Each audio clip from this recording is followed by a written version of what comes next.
ADN Podcast. ADN Podcast. Voces con contenido.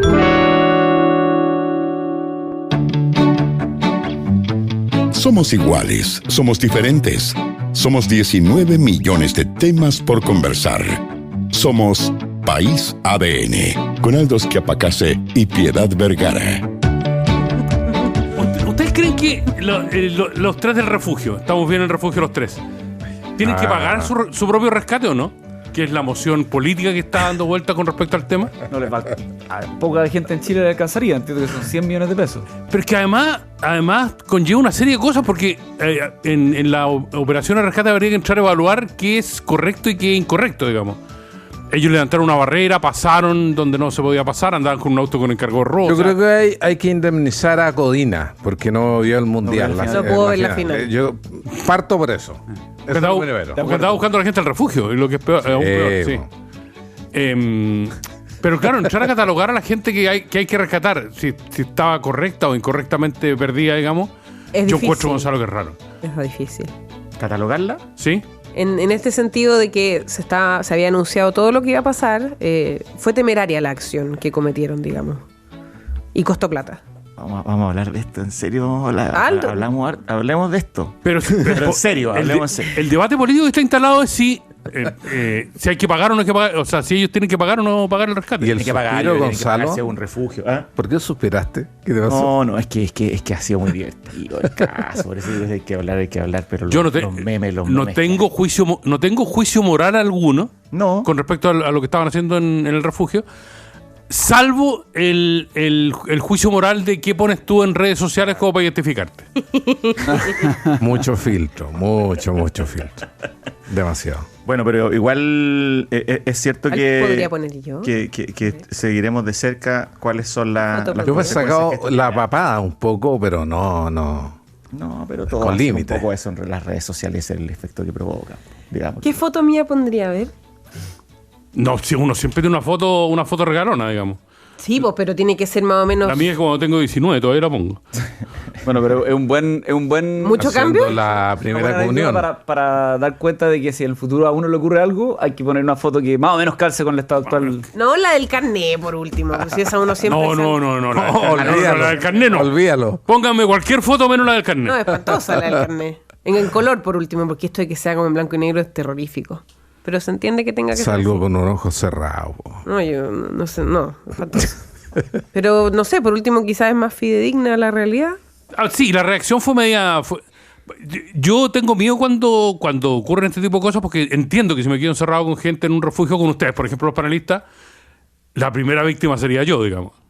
¿Por qué? Porque a mí me van a comer primero, pues Marcelo, o sea, está claro, ¿no? No. Un tema de lógica, sí, de supervivencia lógica, claro. Ustedes me empezarían a mirar con ojos torvos a los 2 días. Gonzalo, yo lo veo armando la parrilla.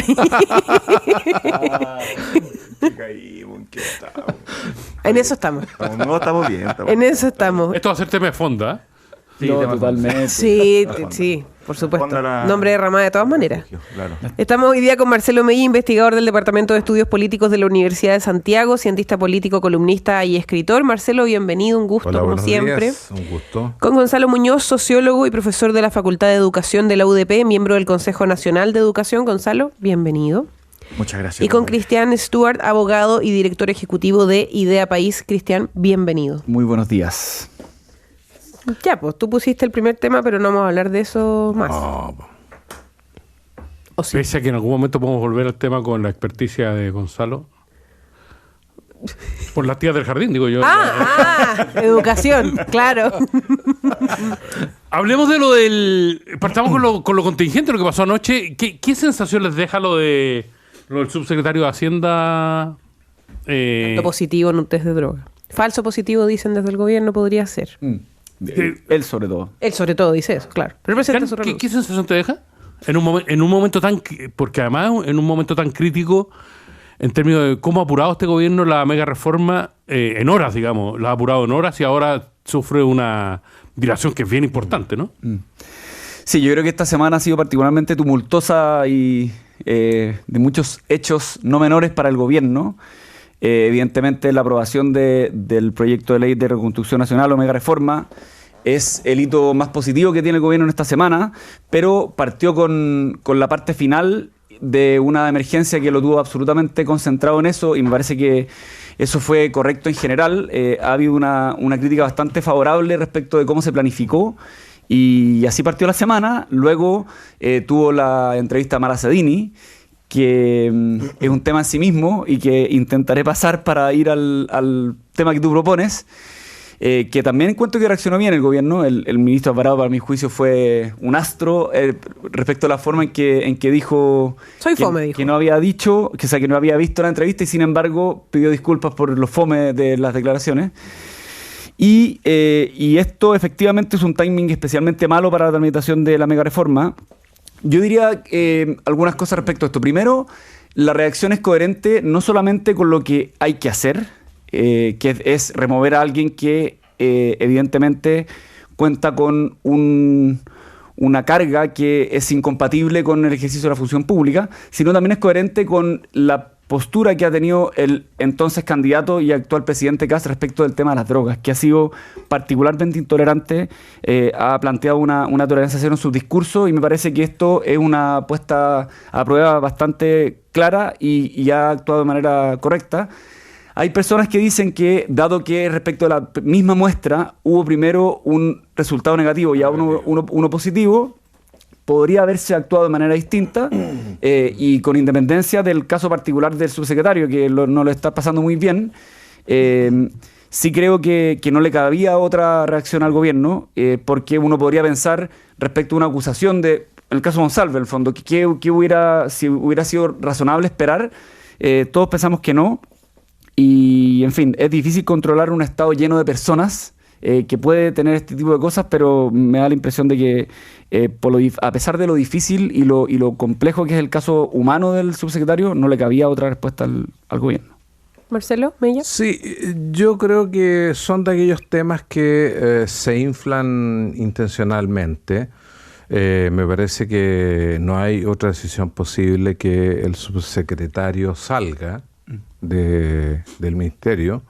Creo que se tomó una buena decisión, da lo mismo si la tomó el afectado o el presidente Kast. Yo creo que lo complejo es quizás poner varas muy exigentes. Estoy hablando no del tema de drogas, estoy hablando en general.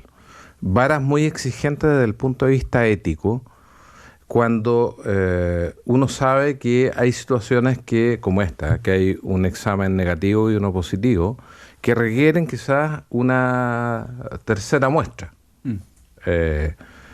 Yo creo que hoy día nuestro país, no está en condiciones de esperar una tercera muestra en ningún tema. O sea, frente a la sospecha de que hay algo, y lo digo en términos de exámenes médicos, de uso de droga, de conflicto de interés, de una formalización eventual o de una denuncia por algo, no cabe sino tomar la decisión más drástica, porque el estado de la opinión pública hoy día en Chile es de una desconfianza total hacia la clase política y hacia lo público. Y a mí me parece que, no obstante haber sido una decisión correcta, por la implicancia y por la dificultad de manejar a un funcionario de alto rango con una eventual sospecha de consumo, que eso es muy costoso para el gobierno, tener a alguien adentro con esa sospecha. Creo que el país hoy día está enfermo de desconfianza. Y podría ser, y de hecho así ha ocurrido, que en acusaciones que han existido y han generado gran conmoción pública, luego descubres la justicia, por ejemplo, dice es inocente y ya el daño está hecho. Y destruyes la vida de una persona. Entonces, ¿qué pasa? Tú vas generando incentivos involuntariamente, que no es este caso necesariamente, pero incentivos involuntariamente, para que se dediquen a la actividad pública solo aquellos que no tienen nada que perder. ¿Y quiénes son aquellos que no tienen nada que perder? Los peores. Eso está pasando en otros países de la región. Entonces este no es un argumento moral, es un argumento de las consecuencias, en términos de cuál es la consecuencia a nivel macro de un país que desconfía sistemáticamente y finalmente termina conduciendo al mismo país a una, yo creo, a un escenario negativo que es resultado de esta desconfianza. Entonces, yo diría, el caso del subsecretario va a pasar rápido, pero lo que deberá preocuparnos es el mar de fondo que hay con un país que desconfía totalmente y que busca las penas más drásticas frente a la menor sospecha de algo que considera inaceptable. A mí me parece que construir política así nos lleva necesariamente a abrirle caminos a la corrupción, a los truchos en política. Eso es lo que digo. Es un mal negocio. Gonzalo Muñoz. Estoy de acuerdo, en general, con lo que han dicho aquí los contertulios. Tengo un matiz nomás respecto del proceder, en el sentido de que, a ver, yo estoy de acuerdo como principio, y en eso creo que el gobierno del presidente Kast ha sido súper claro, taxativo al respecto, de que no es aceptable que una autoridad ni un funcionario público, sobre todo este rango, tenga exámenes positivos por uso de droga, obviamente. Pero por otro lado me pasa que si esa misma autoridad, una alta autoridad de gobierno, o sea, un subsecretario de Hacienda, está afirmando en ese mismo momento frente a un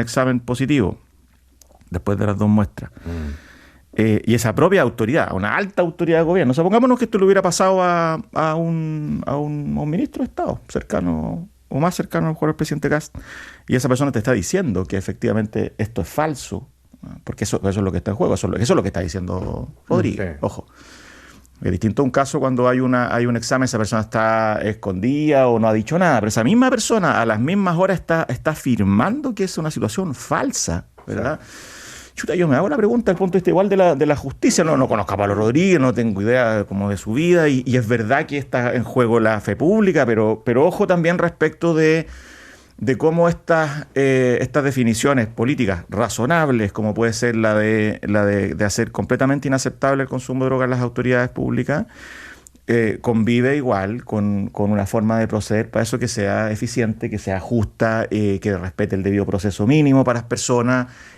sobre todo, insisto, si son personas en las que tú confías porque son el núcleo de tu gobierno. Entonces, si esa persona ahí me está diciendo que esto es falso, yo como gobierno lo primero que hago, es como chequear la situación antes de tomar una decisión tan drástica como una persona que tiene un rol importante en el gobierno, en la mega reforma. Ese es como mi único matiz, me ha hecho ruido, como de la forma en la que el gobierno procedió muy rápidamente. Estoy de acuerdo aquí con lo que ha dicho Cristian y Marcelo, o sea, de que efectivamente, dado el estándar que se ha impuesto este gobierno y debería ser cualquier gobierno, y la situación de confianza que afecta al sistema político, creo que es entendible, pero hago este punto porque me parece igual que es algo que uno debería considerar, insisto, para personas de alta confianza y que están haciendo un punto también respecto de la falsedad de esa situación. Entonces, ¿qué pasa si ahora con los exámenes que Rodríguez ha dicho que se va a hacer se confirma que no? ¿Qué pasa con eso? ¿Ah? ¿Qué pasa? ¿Qué va a decir el gobierno respecto de esto? ¿Y qué vamos a decir toda la opinión pública sobre una situación altamente injusta de una alta autoridad que en realidad nadie defendió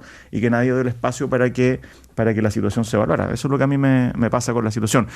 Punto aparte, no dejo de decirlo, 32 autoridades leí ayer ya del gobierno en pocos meses han salido por distintas situaciones, algunos por errores, otros por malos nombramientos, autoridades, digamos, no funcionarios de bajo rango, seremi, subsecretarios, autoridades de alto rango, y también creo que eso es una nota preocupante que hay que tomar ahí, nota que creo que tiene que ver con la dificultad que ha tenido el gobierno para encontrar cuadros y también en esta apuesta todavía indefinida respecto de cómo abordar la relación con los partidos políticos. Creo que eso también está detrás de la situación, pero en general un mal manejo, creo yo, respecto de este tipo de situaciones. Pero en este caso yo creo que el presidente no tenía margen. Yo me hago cargo de lo que dice Gonzalo, estoy de acuerdo, pero en este momento, discutiendo la mega reforma, donde Hacienda es un actor principal, creo que nos compromete demasiado la confianza en el gobierno. Y también, claro, porque efectivamente no existen procedimientos que permitan dilucidar este tipo de problemas, yo creo que son pocos los que cabrían en un procedimiento que permita decir, veamos qué ocurre, porque en general las autoridades políticas que son de confianza salen por equivocaciones, por malos desempeños, por críticas que son insostenibles, y estos casos son muy particulares.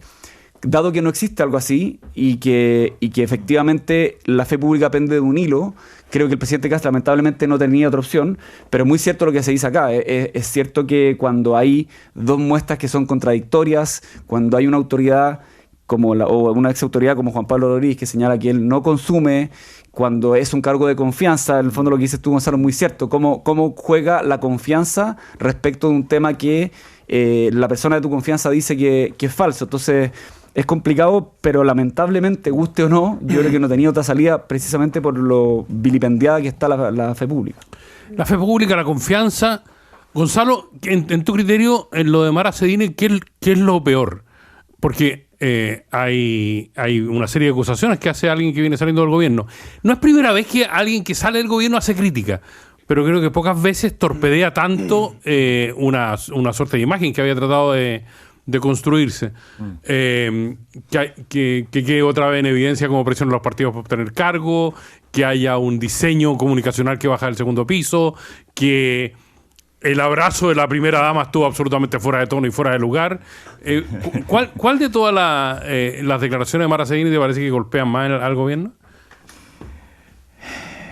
Yo también quiero decir después mi verdad acá. ¿Sí? Así que mi propia verdad. Queremos conocerla. Porque también he recibido llamadas de las conocerla, sí. 3 personas más importantes de esta radio que me han dicho que tengo que ser más fome y no leer, por ejemplo, el Próximo Tiempo en la radio. Esto, Sí. y yo eso no lo voy a aceptar porque yo voy a mantener mi autenticidad a todo evento, no voy a permitir las presiones para... ¿Pero hablaron 3 personas o 2? Me llamaron una de las 3 personas más importantes de esta radio. Yo varias veces te he pedido, Gonzalo, que actúes un poco. Que actúe, y yo no voy a actuar, yo no voy a permitir eso. Y eso es lo primero que quiero decir. Muy bien. Mi Muy propia bien, verdad, muy y qué bien, bueno muy que me han bien. dado el espacio en este medio para decir mi verdad. Muy bien. Dicho eso, creo que, a ver,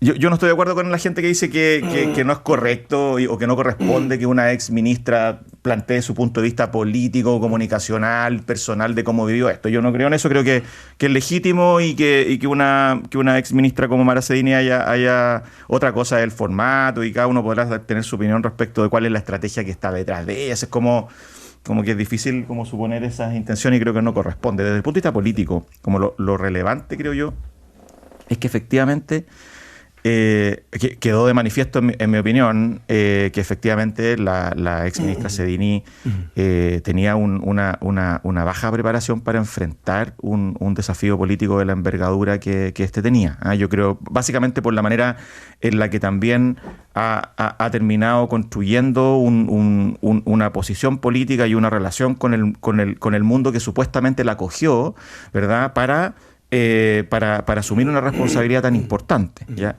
Creo que lo que más daño hace al gobierno, a pesar de que también varias gente ha dicho, cuestión que comparto, que ahí no se ha dicho nada que la gente que ha participado en el sistema político no conozca, ¿verdad? La presión por acceder a ciertos cargos, el poder que tienen muchas veces simbólicamente y operativamente el segundo piso, ¿verdad? Yo lo que encontré más grave como para efectos de cómo la ciudadanía ve esto es como la poca autocrítica, la poca capacidad para, no solo de ella, sino como del propio gobierno y de lo que ella representó en ese momento para decir, mira, esto también tiene que ver, lo que ha ocurrido también tiene que ver con, no solo con la baja preparación de ella, sino con cómo se enfrentaron ciertos episodios que finalmente derivaron en su salida, ¿ya?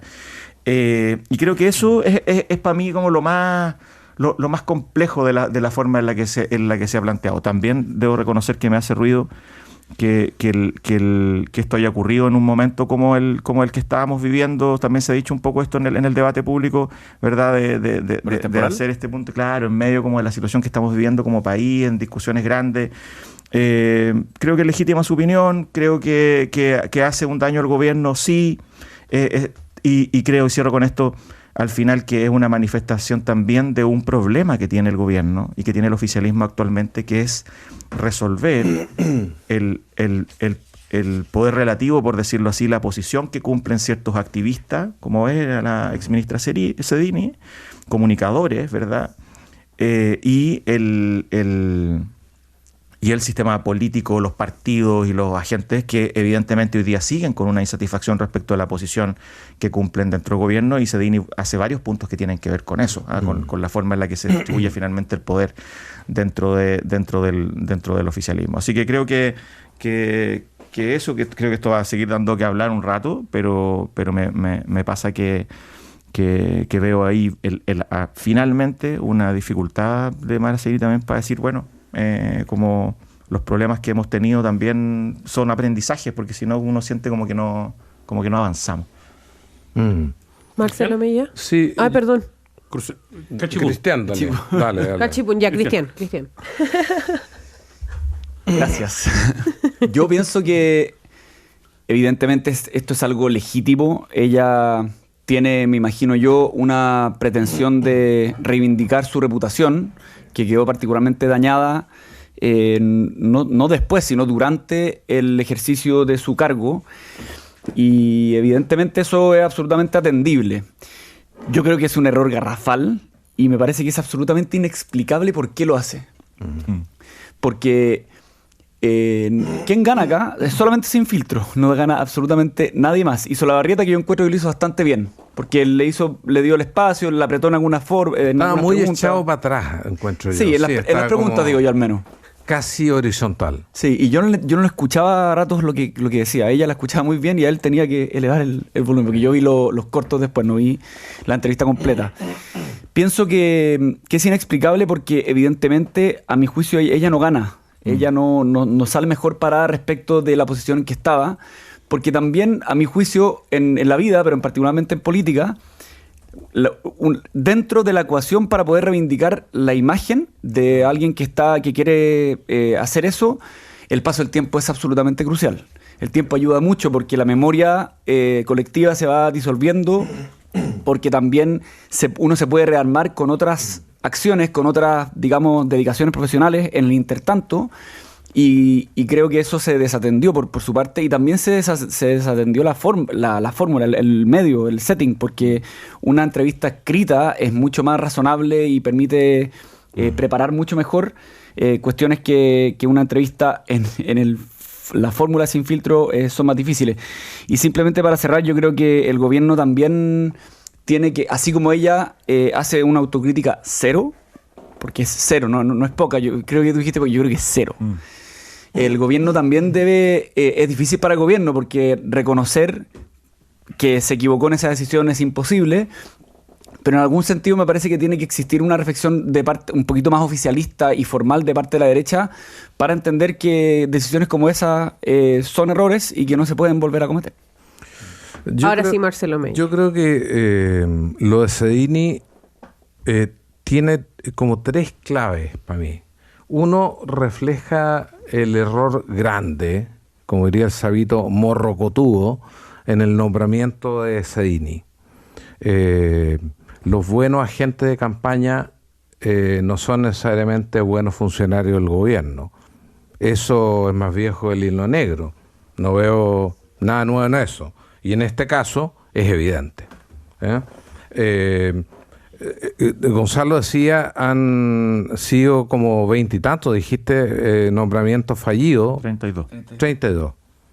O sea, esto es una muestra más de ese problema.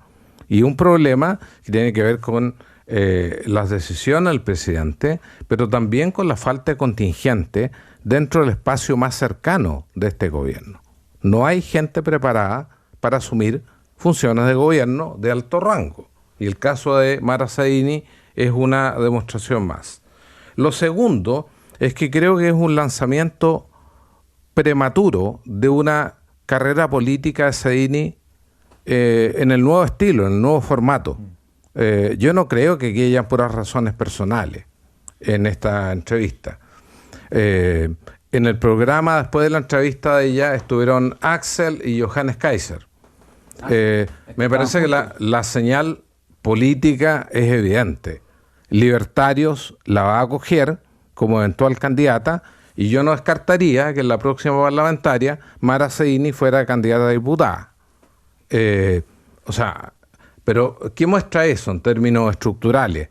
Que 24/7 el Partido Libertario está buscando las mejores cartas para separar agua de CAS en el momento que corresponda. Entonces, me parece que es muy nítido este proceso de lealtad / deslealtad del Partido Libertario con el gobierno del presidente CAS, que por lo demás es un patrón que ha demostrado ser exitoso en la nueva derecha. Respecto a Chile Vamos y ahora respecto al Partido Republicano. Grupos que se escinden, que tensionan y que luego van en contra del espacio político que les dio acogida, cobijo en un primer momento. Y lo más grave, creo yo, es que el presidente tiene un error de diseño que no ha resuelto hasta hoy. O sea, lo que pasa con este pastoreo de votos y de gatos que hay en el Congreso es un problema derivado del tipo de gabinete que tiene. Un gabinete con independientes. Ningún partido pierde nada cuando negocia en términos personales con el gobierno. No hay una orden de partido que me garantice ninguna votación, y esto se refleja claramente con lo que pasó con el senador Van Rysselberghe. La UDI no puede comprometer una votación totalmente hoy día porque la negociación está construida en un diseño y en un formato distinto, persona a persona, parlamentario a parlamentario. Eso fue la opción del presidente Kast.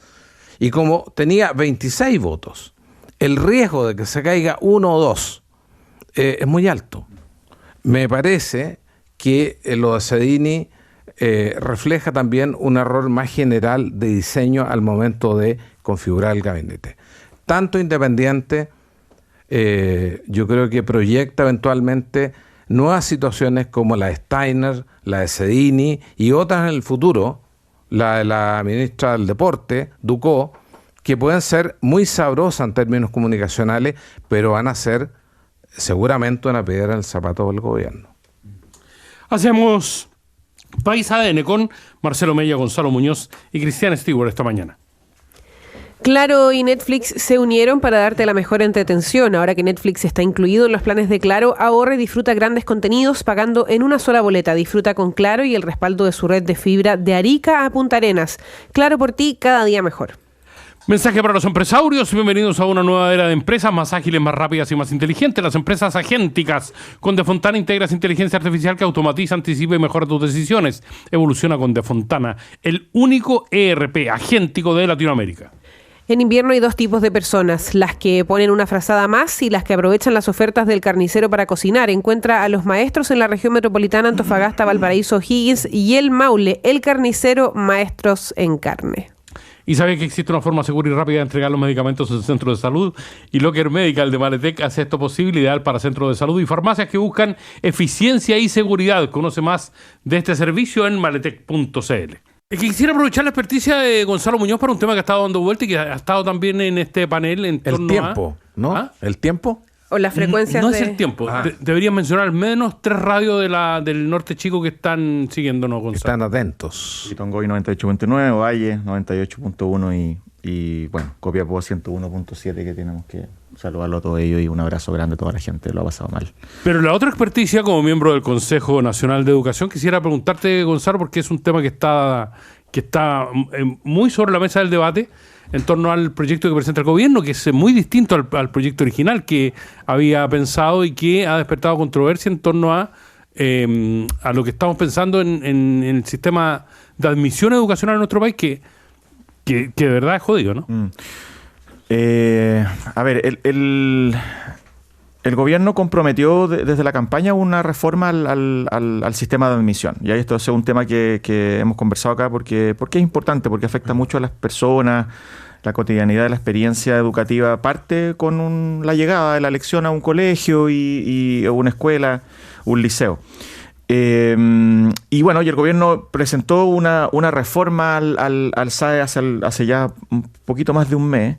Generó mucha controversia, lo discutimos también acá, básicamente porque lo que hacía era reponer la selección, ¿vale? Es decir, le daba el poder de nuevo a los colegios para que por medio de entrevistas y otros mecanismos seleccionara a los estudiantes, ¿ya? Incluso abriendo un poquito la puerta a la discriminación. Acá salió un sector grande del campo educacional, y no solo del mundo a lo mejor más vinculado a miradas más progresistas, sino también de la propia derecha educacional, como le llamo yo, a decir, ojo, el gobierno aquí está cometiendo un error grave. Y fruto de eso se presentó un nuevo proyecto en realidad una indicación que no es sustitutiva formalmente, pero es básicamente un nuevo proyecto, que lo que hace es que trata de plantear una nueva fórmula donde los colegios que tienen hoy día sobre demanda, que tienen más postulantes que cupos, van a poder hacer sus procesos propios de admisión, y donde todavía está abierta la discusión de si eso va a generar espacios o no a la discriminación, abriendo la posibilidad de que todos los colegios que desde séptimo básico que tienen sobre demanda puedan aplicar pruebas y elegir a los estudiantes por desempeño. Eso deja abierta una gran interrogante desde el punto de vista de la segregación académica en el sistema, y bueno, es una discusión abierta. Lo que está siendo importante, creo yo, y esto creo que el gobierno entiende, así como también pasa con la mega reforma, que el capital político que tiene va a querer aprovecharlo en la primera fase, como pasa en todos los gobiernos, y querer tratar de aprobar estas reformas que son importantes. Por algo el gobierno partió en educación, por escuelas protegidas y por esto, es tratar de aprobarlo. El problema, creo yo, y esto creo que es el problema de fondo que afecta mucho a la discusión educacional, pero también a las otras como discusiones políticas que estamos poniendo sobre la mesa acá, es que el gobierno ha hecho esto de una manera súper acelerada, creo yo, con muchísima, con muy poca disposición al diálogo real. Yo estuve hace una semana, fui al Congreso, a la Comisión de Educación, a presentar mi opinión sobre el proyecto de ley, y lo que vi ahí es una disposición del Ejecutivo, sobre todo de la derecha más radical dentro del propio Congreso, a no dialogar, a avanzar a matacaballo, y sin ningún espacio para que en temas tan importantes como es la admisión a los colegios, ese proyecto quede bien. Hoy día tiene varios problemas. El gobierno, de hecho, tuvo que resolver varios errores que la propia ministra de Educación reconoció que el proyecto anterior tenía. Vamos a discutir a lo mejor después del ¿cómo se llama? Anatocismo, que es parte de lo mismo, un problema de una tramitación acelerada, un poquito matacaballo, hasta las 2, 3 de la mañana. Y en educación, esto creo yo que ya no podemos seguir en esa línea. Ojalá que respecto a la admisión el gobierno se abra también a un diálogo un poco mayor. Ocurrió una cuestión bien nefasta ese día, que fue que los parlamentarios de oposición, fruto de que las indicaciones que había presentado la oposición ni siquiera se dialogaron, una parte de esas indicaciones, los parlamentarios y parlamentarias decidieron pararse e irse. No sé si está bien eso, digamos, pero lo que está mostrando eso es que capacidad de diálogo real en temas tan importantes, porque estaremos de acuerdo en que respecto al tema de la admisión necesitamos que cerrar ese tema. La gente efectivamente, yo soy como una persona que asume muy fuertemente la crítica, digo lo asumo porque me tocó participar en el gobierno de la presidenta Bachelet en el diseño de varias de las reformas que tienen cosas que hay que mejorar, sí, pero que eso fueron avances muy importantes. Entonces hay que buscar buenos puntos de encuentro. Entonces si uno ve a una derecha con un afán básicamente en algunas cosas de retroceso, pero no de lograr resolver estos temas, para pasar a los temas de futuro de la discusión educacional, sobre la IA, sobre el efecto de la natalidad, sobre el cambio curricular necesario, bueno, eso es preocupante. Y lo que está pasando en educación, creo yo, es un poco eso. Y ojo, lo que sabemos es que por haber hecho algo más o menos parecido con escuelas protegidas, el Tribunal Constitucional terminó básicamente dilapidando cerca de la mitad de las normas de ese proyecto, de esa ley. ¿Es parecido? Es parecido porque en el fondo tampoco hubo mucha disposición a dialogar y a mejorar cosas que se dijeron en ese momento. Mira, ojo con esto, con la forma en la que se está enfrentando el tema de la intervención de las policías, por ejemplo, en la revisión de mochila, cuestiones que al final el TC, o la gratuidad, el castigo respecto a la gratuidad, cosas que el TC terminó por mayoría, no por mayoría, digamos, acotada, sino por mayoría más amplia, resolviendo. Entonces, yo creo que ese es el tema grande en el SAE, tiene muchos detalles, pero lo importante, creo, es que ojalá sea ese un espacio, como creo que debiera ser en todos los temas de políticas públicas, de debate en serio, pero no está ocurriendo, y a mí por lo menos me preocupa mucho eso. Yo creo que el problema general que tiene el gobierno es que está tratando, como tú dices, Gonzalo, de legislar a matacaballo. Ellos confían en que tienen 26 votos en el Senado y que tienen los 13 votos del PDG en diputados, y con eso es suficiente. Es una mayoría mínima, pero que les permite en la mayor parte de los proyectos tener aprobación. Entonces, lo que imponen es un ritmo que impide el trabajo de deliberación, incluso de conversación con los actores clave en cada tema de política sectorial. Lo que a mí me parece que si no fuera porque tenemos una oposición tan inexistente. ¿Qué palabra decir? No, claro. Que hay muchas formas de describirlo. Sí. Sin duda, incompetente, superficial, una oposición trivial, ¿no? La verdad es que le costaría mucho más caro. Lo que es presumible es que, tanto por lo que ha hecho el ministro Quirós, la frecuente salida madre, y lo que tú mencionas en el tema del SAE, en los próximos meses tengamos una inflación de los costos del voto retail. O sea, diputados y senadores van a empezar a cobrar más caro. Entonces yo creo que, si bien no veo en peligro la mega reforma, lo he dicho acá, yo creo que la mega reforma está aprobada, con algún detalle más, un detalle menos, pero esto se aprueba. Dificulto que el Tribunal Constitucional vaya a declarar inconstitucional en bloque la ley. Podría ser algún aspecto, pero yo creo que la ley se va a implementar. Y estas reformas pueden pasar, pero uno echa de menos, evidentemente, una discusión en base a evidencia. ¿Qué hay que cambiar del SAE? ¿Por qué? ¿Con qué evidencia? Tenemos datos. Como nunca tenemos datos para discutir sobre políticas públicas en base a los resultados de lo que tenemos. Pero esta cosa de hacer política pública amparado en una mayoría mínima, pero que existe todavía, y sin mirar los datos, a mí me preocupa, porque el riesgo tanto de la mega reforma como de los cambios que intenta hacer el presidente Kast en política sectorial elevan la incertidumbre para adelante a un nivel que no hemos conocido desde el año 90. Piensa tú que el objetivo de la mega reforma es mejorar de aquí al 2030, 31 la recaudación, pero hoy día tenemos $90 el barril de Brent nuevamente. Entonces estamos navegando en un mar de incertidumbre, y si tú a eso le pones evidencia discutible o no existente, porque a mí me parece que la mega reforma, el mensaje, la parte del proyecto de ley que está en la introducción es francamente un chiste.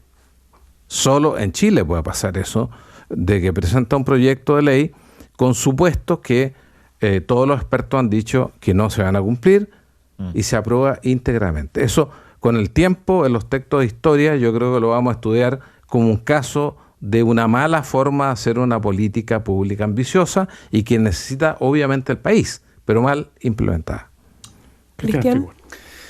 Sí, yo agregaría algunas cosas complementarias. Primero, creo que este tema, en particular el tema de la selección, es un tema muy binario, respecto al cual evidentemente pueden hacerse, digamos, matices que no tocan el corazón y que sin embargo son importantes, pero que despiertan muchas pasiones. Entonces es muy complejo tener una discusión tranquila a propósito de un tema en el cual el progresismo y la derecha tienen diferencias. Entonces es complicado y es complicado tener una discusión desapasionada en momentos donde, y esto lo conecto con lo otro, en momentos donde no solamente lo desapasionado o la evidencia no está de moda, sino que además la ciudadanía no espera.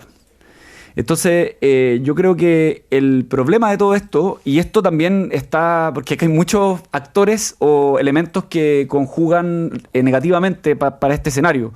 La corta duración de los gobiernos, ya llevamos no sé qué porcentaje, pero ya estamos en dos cifras, en dos dígitos ya llevamos, no sé, un 12 o 13% del gobierno de Kast o algo así. Y el tiempo avanza muy rápido, o más, no sé qué porcentaje estaremos. El tiempo avanza muy rápido, se acaba el tiempo sin elecciones, y eso es como otra política, porque los incentivos cambian de manera muy, muy rápida. Y además de eso, además de todas estas condiciones, hay un actor que lo está haciendo muy bien, que es el Partido de la Gente.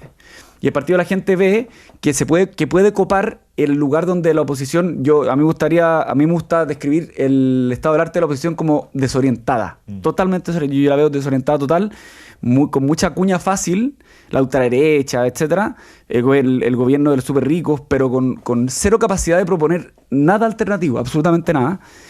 Y ese espacio vacío, porque yo creo que la teoría de los gases en política, como también en la física, no existe, lo copa el PDG.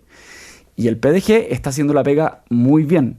Se está juntando con cuadros de élites, que antes no lo hacía. Está haciendo grupos programáticos como los grupos Tantauco de Piñera, que Parisi denominó el grupo Alabama. Se junta con el Centro de Estudios Públicos, anuncia fórmulas de trabajo interno de funcionamiento respecto a los parlamentarios, como por ejemplo estas Green Cards, que significa que los parlamentarios pueden tener derecho a desalinearse respecto de la, comillas, orden de partido del PDG, lo que me parece que es notable, para efectos prácticos, para poder destrabar. Un poco ciútico, sí, ¿eh? Puede ser, sí, eso ya es otra discusión. Lo que pasa es que París y su relación con Estados Unidos es inseparable. Entonces yo creo que hay que mirar muy, muy de cerca esto, porque lo que hizo que Parisi llegara al 21%, dos puntos menos que Kast en primera vuelta, no es esto, y que quizás estas acciones son justamente aquello que le falta para ganar en primera vuelta y ser el próximo presidente de Chile. Yo lo veo así si la votación fuera mañana. Oye, Marcelo, quiero aprovechar los últimos minutos del programa para consultarte por el principal aliado de nuestro país en la campaña y en el gobierno de José Antonio Kast, que es Estados Unidos, que le ha pegado dos torpedazos al gobierno que son fuertes. Uno, una guerra eterna que no se acaba y que obviamente va a repercutir en el aspecto económico. Y ayer esta alza de aranceles 12.5. de 10 a 12.5, Sí. aduciendo trabajo forzado. Es el rango más alto. Es el rango más alto. Y lo complejo ahí, Aldo, es que obviamente Trump no tiene lealtades de ningún tipo. A él le interesa hacer bien las cosas. Salvo con Infantino, digamos. Claro, pero Infantino es su nuevo candidato. Su candidato, claro, que es un chiste, pero bueno, él no tiene lealtades, y menos con Chile, que es un país pequeño y poco gravitante en la escena mundial. Entonces, yo creo que lo complejo es cómo lo va a manejar el presidente Kast, porque evidentemente Kast sí ha sido muy incondicional al presidente Trump. Ha tenido expresiones como el faro de Chile. Bueno, los faros del presidente Kast son bastante cuestionables. El faro fue Orbán, y ya no está. Luego Bukele en el tema carcelario, y por sobre todo eso está el faro del presidente Trump. Trump no va a tratar especialmente bien a Chile. Está claro que en la comparación Chile-Argentina, el presidente Trump apostó a Argentina. Y tiene razones que a mí me parece que son atendibles. El tamaño de la economía, la capacidad de industrializar o reindustrializar Argentina, la importancia geopolítica de la Patagonia. En todos esos temas el presidente Kast aparece como en segundo lugar respecto de Milei. Y yo creo que, bueno, esto confirma que el presidente Kast va a tener que dar una buena explicación y va a tener que demostrar manejo frente a esta decisión, que además es muy compleja frente a las expectativas de la mega reforma. Pero, Cristian, tenemos trabajo forzado, ¿no? No, la verdad es que no. Asegurar eso requiere un nivel de convicción y evidencia que yo ahora no tengo. Y, en fin, habrá que ver. Tiene la carga de la prueba, digamos. Sí, porque es complejo para el gobierno. Pucha, nos queda un minuto. Porque Sí, él nombra un canciller que es básicamente un canciller negociador desde el punto de vista económico, digamos. Es decir, que tendría las herramientas como para ir y discutir el tema. Pero tenemos claro nosotros si tenemos trabajo forzado en Chile, ¿no? Yo entiendo que la argumentación que entrega Estados Unidos tiene que ver con la existencia o con la existencia de trabajo forzado o la inexistencia de normativa, por decirlo así, que asegure que no hay trabajo forzado, que son dos cosas distintas. Y eso es lo que han leyendo, claro, como planteado las autoridades chilenas, para decir, ojo, porque si uno mira, además de todos los efectos económicos que habrá que ver, porque esto afecta a sectores importantes, el del salmón, el de los vinos también, ¿o no? Sí. Son 3 o 4 sectores muy, muy importantes. No al cobre, por ejemplo. No al cobre. Pero tiene va a tener un efecto efecto económico importante. Y por otro lado está esta otra discusión que se abre respecto de las razones por las cuales esta norma, que además es de aplicación general, está afectando a cerca de 60 países, ¿verdad? Y yo creo que ahí la discusión debería ser, bueno, me parece a mí que el punto del trabajo forzado no es menor, que el gobierno debería dar una respuesta contundente respecto a eso. Y el segundo tema es lo que ya decía el profesor Mella, que nuevamente siempre nos da cátedra respecto de esto, de cómo el gobierno va a enfrentar y posicionarse respecto a un socio en el cual obviamente estamos completamente en desigualdad de condiciones, pero donde todo el esfuerzo comunicacional, político se ha puesto en que Chile sea un actor donde por lo menos tenga un cierto privilegio respecto a Estados Unidos, y eso claramente no está funcionando. El tema es que Estados Unidos, o el presidente Trump, exige de un conjunto de países que tengan barreras de entrada para productos que son elaborados en países donde no habría regulación del trabajo infantil. Así de indirecta es la decisión. Ahora, evidentemente, esa razón no es tal, digamos. Lo que le importa al presidente Trump es tener ingresos para poder establecer mejores condiciones económicas de cara a la última parte de su gobierno. Ese es el argumento de fondo, o esa es la razón de fondo. Lo demás son buenas razones. Entonces, frente a esa necesidad del gobierno del presidente Trump, el presidente Kass tiene muy poco que hacer. Sí. Pues quiero agradecerles como siempre la altura del debate, muchachos. Tocamos muchísimos temas, me encanta.